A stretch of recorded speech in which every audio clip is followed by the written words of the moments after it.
ओहो यो बहिनीलाई नि खै मसँग के लुक गराउन मन लाग्छ कि आज फेरि विपना बहिनी मसँग आइन् के भन्न आइन् भनेर सोधेको त ए दिदी मलाई अहिलेको ट्रेन्डिङ लुक गरिदिनु न भाइरल लुक गरिदिनु न प्लिज दिदी यस्तो भाइरल लुक भनेर मलाई फोटो नै देखाइन् मैले उनलाई कति पटक भने ए बहिनी तिमीलाई साँच्चै यो लुक्स गर्न मन छ भने पहिलो कुरा त तिम्रो थ्रेडिङ नै मिलेको छैन थ्रेडिङ त गर्नुपर्छ नि नानी यत्रो दिन भयो भनेर पनि मैले कति भने कि उनलाई फेरि पनि उनले के भने दिदी प्लिज प्लिज मैले टिकटक भिडियो बनाउन छ मलाई चाहिँ यो ट्रेन्डिङ लुक चाहिँ मलाई बनाइदिनै पर्यो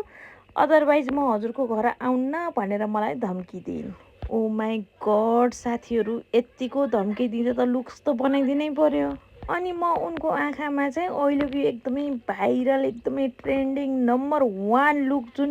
टिकटक युट्युब फेसबुक हरेक च्यानलमा चाहिँ भाइरल भइरहेको लुक चाहिँ मैले उनको आँखामा क्रिएट गरेँ